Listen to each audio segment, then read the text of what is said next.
আইন শৃঙ্খলা পরিস্থিতি উন্নতির কথা বলবেন, দেশের সংস্কারের কথা বলবেন, দেশের ভালো কিভাবে তারা করবে এটা নিয়ে কথা বলবেন, তখন তারা ওই কুমিরের এক বাচ্চার মতো বারবার করে এনসিপির ওই একটা ঘটনা যে হান্নান মাসুদ থানা থেকে আসামি ছাড়িয়ে নিয়েছে ওটা বলবে। পুলিশের মধ্যে এখনো মানুষের যে আস্থা অর্জনের কথা বলা হচ্ছে সেটা হয়নি। ওনার এক কথাই সেটা যে অনেকগুলো ঘটনা ঘটেছে, পুলিশের সামনে মপ হয়েছে, অনেকগুলো হয়েছে, কিন্তু পুলিশ করতে পারেনি বিভিন্ন কারণে। আপনি উত্তরটা যদি আপনি দিতেন। পুলিশ, আপনার পুলিশের যে মনোবল নষ্ট হয়েছে, ধ্বংস হয়েছে, পুলিশের যে নৈতিক মান ধ্বংস হয়েছে, এটা কিন্তু একদিনে ঘটে নাই। এটা একটা দীর্ঘ স্বৈর শাসন, এবং স্বৈর শাসনের পরিবর্তে আমার সহ আলোচক আজকে যে রাজনৈতিক দলের যে তরুণদের সংগঠনের নেত্রী হিসাবে আমরা কথা বলছি, এই পরিবর্তনের পরে তারা কি করেছে? তারাও পুলিশকে, তারাও রাষ্ট্রকে, বিচার ব্যবস্থাকে তাদের মতো প্রভাবিত করার চেষ্টা করেছে। এবং এই যে দীর্ঘ সময় একটা সংগঠনকে আপনি নৈতিকভাবে ধ্বংস করবেন, আপনি তাদেরকে অপরাধের সাথে জড়িয়ে ফেলবেন, আপনি তারপরে আশা করবেন যে একটা সরকার এখন রাষ্ট্র ক্ষমতা বা রাষ্ট্রের দায়িত্ব গ্রহণ করেছে, এখনো 90 দিনও হয়নি, সে সরকার এই 90 দিনের মধ্যে আপনার দীর্ঘ 2 যুগে আপনি যে প্রতিষ্ঠানটিকে ধ্বংস করেছেন সেই প্রতিষ্ঠানটিকে একদম ঠিক একদম সহি শুদ্ধ জায়গায় ফিরিয়ে নিয়ে আসবে, এই আশাটা যে কোনো একজন নির্বোধ করবে না এবং করা উচিত না। কিন্তু আমরা চেষ্টা করে যাচ্ছি। এবং আপা যে কথাটা বলেছে যে পুলিশ জনগণের বিপক্ষে দাঁড়িয়েছে, আপনি পুলিশ কোথায় জনগণের বিপক্ষে দাঁড়িয়েছে এরকম কিছু ঘটনার উদাহরণ দিলে আমি খুশি হতাম। আপনি মবের কথা বলছেন, আপনি যে মবের কথা বলছেন যে না না না পুলিশ জনগণের বিরুদ্ধে দাঁড়িয়েছে, কিন্তু এই সাম্প্রতিক সময় পুলিশ কি জনগণের বিরুদ্ধে দাঁড়িয়েছে? আপনি আমাদের মাননীয় স্বরাষ্ট্রমন্ত্রীর উদাহরণ টেনে বলেছেন যে উনি পুলিশকে জনগণের বিরুদ্ধে দাঁড় করিয়ে দিয়েছেন। এই কথাটি সর্বৈব অযৌক্তিক এবং আপনার এই বক্তব্যটি প্রত্যাখ্যান করা উচিত। পুলিশ এখনো, এই সরকার ক্ষমতা গ্রহণ করার পরে, এই সরকার রাষ্ট্রের দায়িত্ব নেওয়ার পরে পুলিশ কোথায় জনগণের বিপক্ষে দাঁড়িয়েছে? এই ধরনের কোনো একটি উদাহরণ আপনি দিতে পারবেন? শাহবাগের একটা एग्जांपल উনি দিয়েছেন, শাহবাগে একটা एग्जांपल দিয়েছে, সেটা কোথায় কিভাবে পুলিশ শাহবাগের एग्जांपल কিন্তু উনি দেননি, সেটা আপনি স্মরণ করিয়ে দিয়েছেন। আচ্ছা আমি আপনাকে এক শব্দে আমি শেষ করেন, আমি আপনার কথাটা অ্যাড করি। এই যে মবের যে সরকারের আগাবো হওয়ার কারণে জনগণকে সার্ভ করতে পারছে না, যে থানা থেকে আসামিদেরকে ছাড়িয়ে নেওয়া যায়, এই সংস্কৃতি সর্বশেষ আপনারা যে সরকারের অংশীদার ছিলেন, আপনারা যে সরকারে প্রত্যক্ষভাবে কাজ করেছেন, আপনাদের সময় সবচেয়ে বেশি সংগঠিত হয়েছে এবং এই সংস্কৃতিটি আপনারা প্রতিষ্ঠিত করেছেন। এবং সেই কারণেই অনেক ক্ষেত্রে মানুষ বিশ্বাস করে থানায় এবং পুলিশের সাথে মব করলে আসামিদেরকে বা অপরাধীদেরকে ছাড়িয়ে নেওয়া যায়। কিন্তু আপনি বলেন যে মব সৃষ্টি করে একজন অপরাধীকেও কি ছাড়িয়ে নেওয়া গেছে? বা কোনো জায়গায় কি কোনো অপরাধীকে মব তৈরি করা বা বিএনপির কোনো অঙ্গ সংগঠনের বা কোনো পর্যায়ের নেতার আত্মীয় হওয়ার কারণে তাকে কি ছাড় দেওয়া হয়েছে? ছাড় দেওয়া হয়নি। আপনি মাত্র 3 মাসের একটি সরকারকে যেভাবে ঢালাওভাবে সমালোচনা করছেন, এটা এক ধরনের রাজনৈতিক অপসংস্কৃতি, যেটা আগের সরকার করত।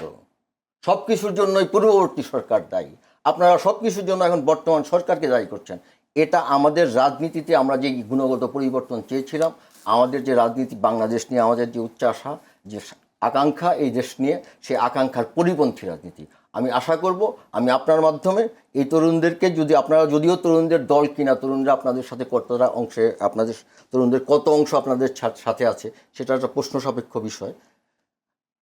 তারপরেও আমি আপনাদেরকে আহ্বান জানাবো, আপনারা এই সংস্কৃতি থেকে বেরিয়ে আসুন, বাস্তবতা উপলব্ধি করুন। অপরাধ সংগঠিত হওয়ার অন্যতম কারণ হচ্ছে আইনের যথাযথ প্রয়োগ না হওয়া।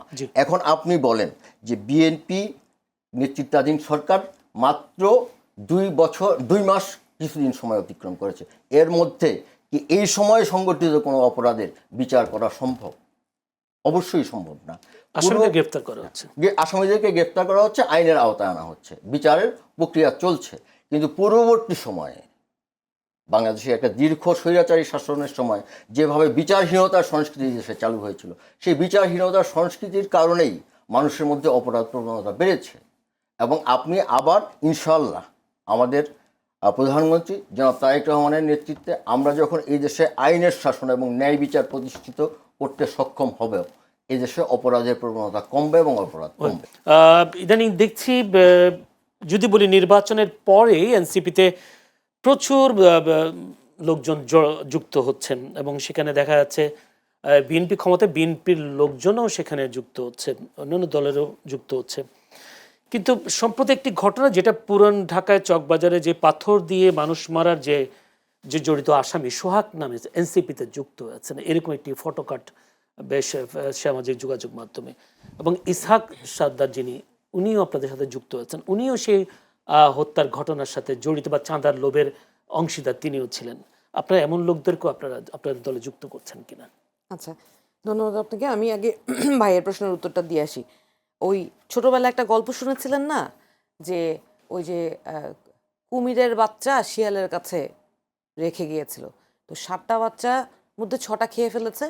কেউ কথা যখনই কুমির তার বাচ্চা খুঁজতে আসে, বারবার করে শিয়াল ওই একটা বাচ্চা দেখায়, আবার বলে ও আবার ওই একটা বাচ্চা দেখায়, এরকম করে 7বার ওই একটা বাচ্চাই বারবার দেখায়।